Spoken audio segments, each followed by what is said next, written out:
Barbs are being traded between Prime Minister Dr. Timothy Harris and opposition leader Dr. Denzel Douglas as it relates to the COVID-19 vaccine.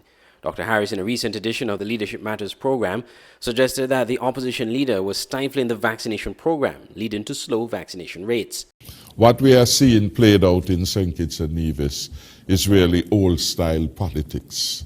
It's the Douglas, old Labour politics that being played out, where even as a medical practitioner, Dr. Denzel Douglas has done a disservice to himself, to the country, and to the years of outstanding leadership which the Labour Party had on the Bratcha, on the Southwell, on the Limor, in attempting to find a political space that doesn't deny the rationality of the national agenda.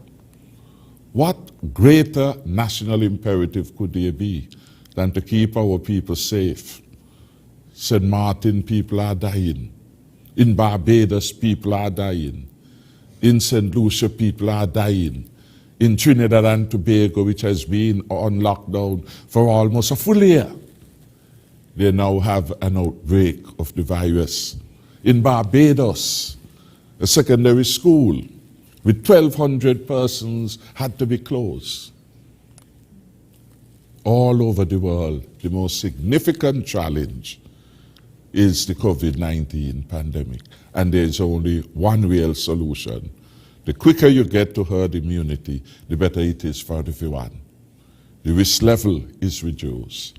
And so, save for the old-style politics of the old Labour leader, there can be no justification for any sensible politician to not want to encourage others to be vaccinated.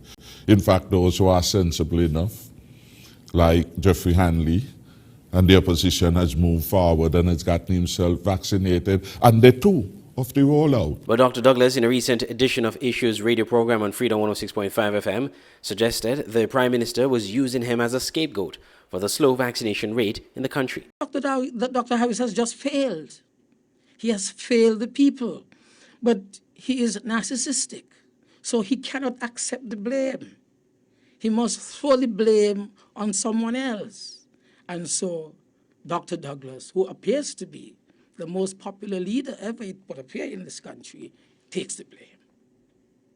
But I'm not taking any blame because Dr. Harris knows exactly what he was supposed to do. He should have involved all stakeholders from the very beginning. Dr. Drew is here. March of last year, we literally begged him to involve us in the opposition as all stakeholders. He refused, flatly refused, and used the good nature and the goodness out of Dr. Drew's heart, turned it against him and ridiculed him. The opposition leader suggested that the government should have informed the public prior to the rollout of the vaccination program. When the vaccine started, again we said there must be a specific method in rolling out this vaccine program. You have to educate the people because all over the world, information is being sent into this country. Our people, at least each of them have 2 cell phones. Messages are there every day, disinformation, wrong information, good information, real information. The fears that people have are real fears because there are fears that are being expressed from other countries around the world, from people of other countries around the world. And so he should have had a proper education program. Instead of that, he thought that parading in front of the camera with some last sign saying, I am vaccinated, is the way to do it. That is not the way to do it. As of May 17th, over 18,000 doses of the AstraZeneca vaccine has been administered. Over 3,000 persons have been fully vaccinated. Andre Huey, SKN Newsline.